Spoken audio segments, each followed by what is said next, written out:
এখন পানীৰ ভাও এখন পানীৰ ভাও এসি লাগিব কিন্তু এসি আছে না নাই AC heater power window power steering গোটেইখিনি আছে হা কিমানত এখন বাইকৰ দামত কিমানত পানীৰ ভাও 190 ডিজেল তাৰ পিছত এখন আহি যাব পানীৰ ভাওত বাইকৰ দামত আহিব না বাইকৰ দামত আহি যাব এইখন আপোনাৰ আহিব 145 ত ভাৰ্না আহি যাব পানীৰ ভাওত ভাৰ্না পানীৰ ভাওত 2012 চনৰ ডিজেল হা কোনবা ফাইনান্স কৰিলে ফাইনান্স হৈ যাব হা আৰু এইখনো আহি যাব পানীৰ ভাওত হা 3,80,000 টকা 380 নমস্কাৰ ৰিজুদেৱৰ আৰু এটা ভিডিঅ'ত আপোনালোকক স্বাগতম আজি মই আহিছোঁ এয়া চাওক মা মটৰ্ছ নগাঁৱত আছে এই ডিলাৰ য'ত পাব আপোনালোকে বিভিন্ন ধৰণৰ মাৰ্চিডিজৰ পৰা থাৰলৈকে তো সব গাড়ীৰ ডিটেইলছ আপোনালোকক দিম ভিডিঅ' সম্পূৰ্ণ চাব ইয়াৰ গাড়ী ডেইলি আপডেট লাগিলে কাৰ জ্ঞানত যাব তো বলক আৰম্ভ কৰোঁ আজিৰ ভিডিঅ' আৰু এখনকৈ সব গাড়ী ডিটেইলছ আপোনালোকক দিওঁ আৰু ইয়াৰ পৰা যদি গাড়ী পাৰ্চেজ কৰে একবাৰ চাই ল'ব টেষ্ট ড্ৰাইভ কৰি ল'ব ভেৰিফাই কৰি ল'ব আৰু মোৰ পুৰণা ভিডিঅ' ওপৰত আই বাটনত চাব তো আমাৰ লগত আছে মুস্পিক দা মা মটৰ্ছৰ অনাৰ পানীৰ ভাও পাৰ্ট 3 পানীৰ ভাও পাৰ্ট 3 নেকি একদম কম দামত গাড়ী আজি দেখাব কম দামৰ পৰা দেখাম একদম কম দামৰ পৰা কিন্তু ষ্টাৰ্টিং কৰিম মাৰ্চিডিজৰ পৰা কক এখন 2017 চনৰ হা আপোনাৰ চলিছে 68,000 কিলোমিটাৰ হা টপ মডেল হা 20,50,000 টকা 20,50,000 টকা কিমান চলিছে 68,000 আৰু সেইখন থাৰ এইখন পানীৰ ভাও এসি লাগিব কিন্তু এসি আছে না নাই AC heater power window power steering গোটেইখিনি আছে হা কিমানত এখন বাইকৰ দামত কিমানত বুজিছা নাই পাৱাৰ ষ্টিয়াৰিং আছে এসি আছে পাৱাৰ উইন্ডো আছে গোটেইখিনি আছে হা এখন বাইকৰ 1,40,000 টকা 1,40,000 টকা ওকে 1,40,000 ত এখন ওলাই যাব আইতে না নেক্সট আছে থাৰ হা ডিজেল হা পানীৰ ভাও 2021 লাষ্টৰ গাড়ী হয় হা 47,000 কিলোমিটাৰ চলিছে হা 4x4 টপ হা এখন দাম আহি যাব 1430 কিমান চলিছে 47,000 কোন ইয়াৰ ক'লে 21 লাষ্টৰ স্কৰপিঅ 2011 মডেল হা এলোহিল চাৰিটা টায়াৰ নতুন এমক ইঞ্জিন হা ডিফু নাম্বাৰ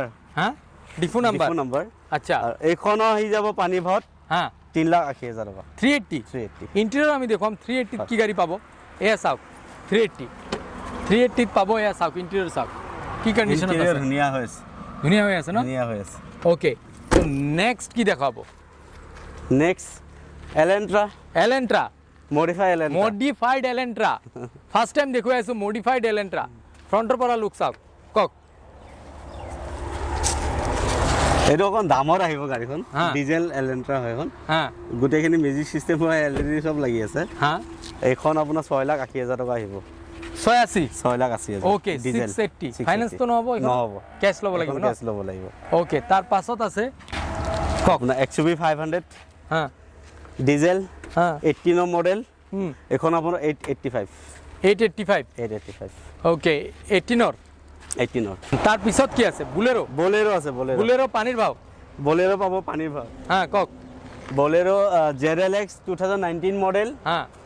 এইখনৰ দাম আহিব 775 হয় ওকে না আৰু ফাইনান্স কৰিলে কিমান 3 লাখ আহি যাব ওকে 3 লাখত আহি যাব ন ইণ্টেৰিয়ৰ একবাৰ চাওক 3 লাখত এখন আহি যাব তাৰ পিছত আপোনালোকক দেখুৱাম i20 স্পৰ্টছ মডেল 2016 পেট্ৰল হা এখন আপোনাৰ 475 ত আহি যাব 475 ওকে ইণ্টেৰিয়ৰ একবাৰ চাওক এখনৰো 475 ত এখন আহি যাব কোন ইয়াৰ আছিলে 16 ন ওকে তাৰ পিছত আছে এখন ডাষ্টাৰ কক ডাষ্টাৰখনো আহি যাব ডিজেল 110 আৰু আপোনাৰ RXZ মডেল কোন ইয়াৰ হয় এখন মডেলটো আছে 2017 লাষ্টৰ 17 লাষ্টৰ হয় এইখন দাম আপোনাৰ 685 ত আহি যাব ৰানিং কিমান হৈছে 64 হয় ওকে এইখন ডিজাৰ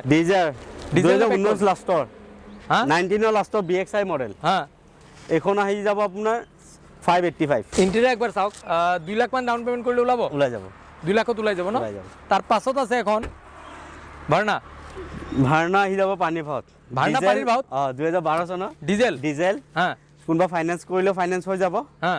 আৰু এইখন আপোনাৰ 385 385 ওকে ইন্টেৰিয়ৰ একবাৰ দেখুৱাই দি আছো ৰানিং হৈ আছে নে ৰানিং হৈ আছে ন গুড কণ্ডিশ্যন ফাইনেন্স কৰিলে কিমান দিব লাগিব 1.5 লাখ টকাত আহি যাব 1.5 লাখ টকা ক্ৰেটা ডিজেল 1.4 হ্যাঁ 1.4 ডিজেল হ্যাঁ গুড কণ্ডিশ্যনত হ্যাঁ এখন আপোনাৰ আহি যাব 685 ওকে ইন্টেৰিয়ৰ একবাৰ চাওক কি কণ্ডিশ্যনত আছে ফাইনেন্স কৰিলে এখন কিমান ফাইনেন্স কৰিলে 2.5 লাখত আহি যাব 2.5 লাখত আহি যাব ন নেক্সট আছে এখন স্কৰপিঅ এখন 385 ডিজেল এমক ইঞ্জিন 2011 চনৰ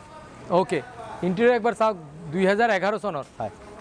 তাৰ পিছত কি দেখুৱাব এইখন হা কক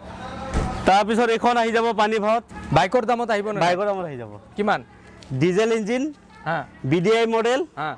2008 লাষ্টৰ গাড়ী হয় হা ধুনীয়া কণ্ডিশ্যনত আছে গাড়ী ইঞ্জিন হা এইখন আপোনাৰ আহিব 145 ওকে ডিজায়াৰ নে সুইফট ওকে চেলেৰি আছে বিএক্সআই মডেল হা 2015 হা 335 ত আহি যাব 335 হয় ওকে 335 ত এখন আহি যাব ইন্টেৰিয়ৰ একবাৰ চাওক আৰু এখন আছে পানী ভাত হা ইন্টেৰিয়ৰ চাওক একবাৰ চেলেৰিখনৰ তাৰ পিছত নেক্সট আকৌ পানীৰ ভাত লাগিব কিন্তু হয় এখন পানী ভাত কাৰণ আমি পানী হৈ গৈছো গৰমত হয় তো কক এইখন আছে চেন্টছ ৰিং 2010 মডেল হা পেট্ৰল হা মানে আপোনাৰ বাইকতকে ভালকে ধুনীয়াকে চলক এসি বাইকতকে ভাল চলক power indoor power steering AC গোটেইখিনি আছে হা আপোনাৰ এইখন দাম আহিব 1,60,000 টকা 1,60,000 কোন ইয়াৰৰ 2010 ওকে ইকো স্পৰ্ট 2016 চনৰ 15 লাষ্টৰ হয় 15 লাষ্টৰ ইকো স্পৰ্ট ডিজেল এইখন আপোনাৰ আহি যাব 4.5 লাখ টকাত সেইখন লগৰখন পানী ভাও 190 ডিজেল নেক্সট 2,10,000 স্পোর্টস আস্তা মডেল ডিজেল নে পেট্রোল ডিজেল মাইলেজ কিমান দিয়ে ডিজেল মাইলেজ 20-22 ডক্টৰ গাড়ী অৰিজিনাল পেইণ্টত আছে গাড়ী গুড কণ্ডিশ্যনত আছে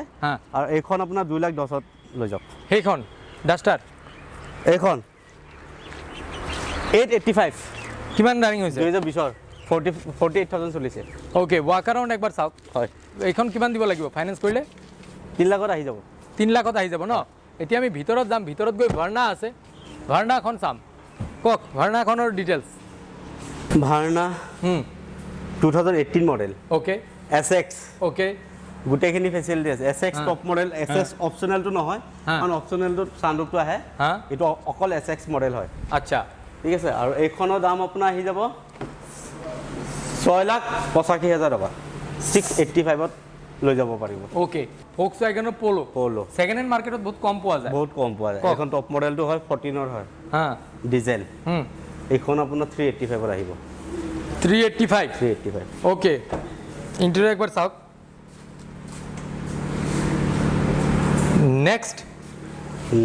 গ্র্যান্ড আই10 2019 মডেল হ্যাঁ 2019 মডেল হ্যাঁ নিউ মডেলটো হ্যাঁ ধুনীয়া কণ্ডিশ্যনত আছে হ্যাঁ কম চলিছে হ্যাঁ এইখন আপোনাৰ আহি যাব 485 হয় নেগোশিয়েবল কিবা এটা কম হ'ব আহিলে কিবা এটা কমিব ন i20 এখনৰ ইন্টেৰিয়ৰ চাওক তাৰ পিছত i20 ডিজেল নেকি ডিজেল কোন চনৰ 20-22 মাইলেজ 2015 হয় 8টা মডেল 2015 চনৰ হ্যাঁ মানে তেল ভৰাওক আৰু চলাওক এইখনত ওকে ফ্ৰণ্টৰ পৰা একবাৰ চাওক মানে কোনো মানে মাইলেজৰ কোনো ইস্যুই নাই একদম মাইলেজৰ ক'বই নালাগে মাইলেজ ৰানিং কিমান হৈছে এখন এইটো ৰানিং হ'ল আপোনাৰ 48,000 আস্কিং কিমান এখনৰ 485 কমিব তাৰ পৰা অলপ কিবা এটা কমিব আচ্ছা কিবা এটা কমিব ন 1.5-2 লাখ টকা ফাইনেন্স কৰিলে ওলাব ধুনীয়াকৈ ওলাই যাব ওকে ওলাই যাব ন 2016 চনৰ 16 লাষ্টৰ গাড়ী হ্যাঁ আৰ্টিকা হ্যাঁ বিডিআই মডেল হ্যাঁ